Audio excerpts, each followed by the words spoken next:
Assalamualaikum warahmatullahi wabarakatuh. Sebelumnya, perkenalkan saya Mutiara Astika dengan NIM 2104251, Prodi Ilmu Administrasi Negara Universitas Negeri Padang. Video kali ini bertujuan untuk memenuhi tugas pada mata kuliah Analisis Kebijakan dengan dosen pengampu Bapak Iip Permana STMT. Baiklah, langsung saja. Di sini saya akan menjelaskan tentang barang publik dan tindakan pemerintah. Menurut Halcom, pada tahun 1996 mengartikan barang publik atau public goods itu ialah campur tangan dari pemerintah berupa barang dan jasa yang disediakan untuk sektor publik. Selanjutnya, mengapa barang publik penting? Pasar adalah mekanisme ajaib untuk meningkatkan kesejahteraan manusia. Sebagai aturan umum, ketika jumlah orang yang dibutuhkan untuk memproduksi barang publik meningkat, maka kelayakan penyediaan pasar menurun dan peningkatan kesejahteraan sulit dihasilkan melalui pertukaran swasta. Menurut Adam Smith berpendapat bahwa pemerintah harus mempunyai 3 peran utama, yaitu yang pertama, dari 2 tujuan itu adalah menyediakan kekuatan militer untuk mempertahankan diri dari invasi luar.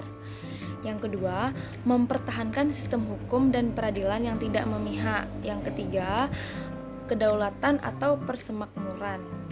Selanjutnya, barang publik dan kebijakan publik. Ketika dihadapkan dengan kebijakan yang menghasilkan barang publik, kita harus mempertimbangkan beberapa pertanyaan-pertanyaan. Yang pertama, berapa permintaan barang saat ini? Yang kedua, permintaan apa yang akan terjadi jika masyarakat mempunyai preferensi yang cukup stabil dan terbentuk dengan baik? Yang ketiga, apakah manfaat penyediaan barang melebihi biaya penyediaannya? Yang keempat, apakah biaya dan manfaat penyediaan didistribusikan secara adil? Yang kelima, apakah barang akan disediakan secara lebih efisien oleh pemerintah atau pasar?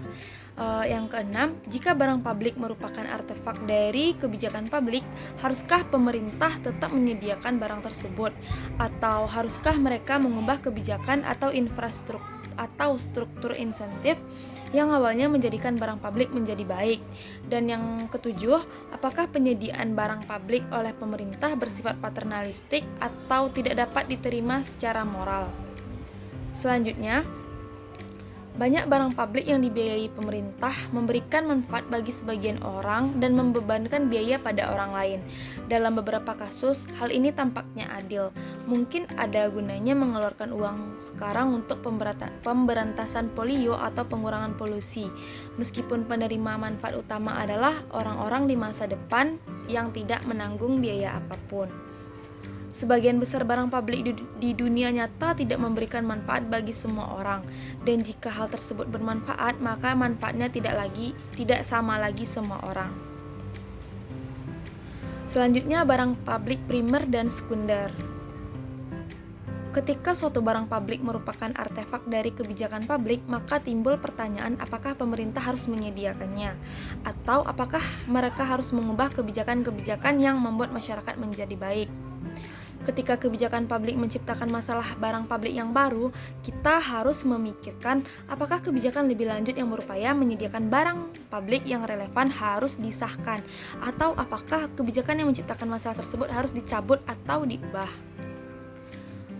Kesimpulannya yaitu, meskipun barang publik merupakan sumber kegagalan pasar, dan pemerintah kadang dapat melakukan intervensi untuk meningkatkan hasil, permintaan barang publik yang luas, paling banter, merupakan kondisi yang diperlukan bagi intervensi pemerintah.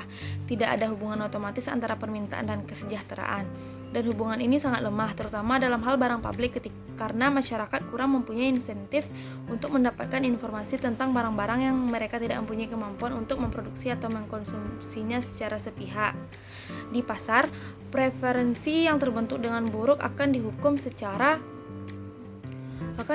karena pembeli menanggung akibat dari pilihan yang buruk. Dalam dunia politik, hal ini jarang terjadi karena setiap organ negara mempunyai sedikit kekuasaan untuk memutuskan melalui konsumsi atau pemungutan suara mengenai barang publik di mana dan yang akan disediakan. Hal ini menunjukkan bahwa sebelum pembuat kebijakan memutuskan untuk mengatasi permasalahan barang publik melalui mekanisme pemerintah, mereka harus mempertimbangkan apakah permintaan terhadap barang publik berasal dari keinginan yang sudah ditetapkan, apakah biaya penyediaan publik melebihi manfaatnya, dan apakah pasar akan melakukannya. dengan mempertimbangkan semua hal menghasilkan hasil yang lebih baik atau lebih buruk daripada tindakan pemerintah. Baiklah, sekian pemaparan materi dari saya. Apabila ada kesalahan, saya mohon maaf. Wassalamualaikum warahmatullahi wabarakatuh.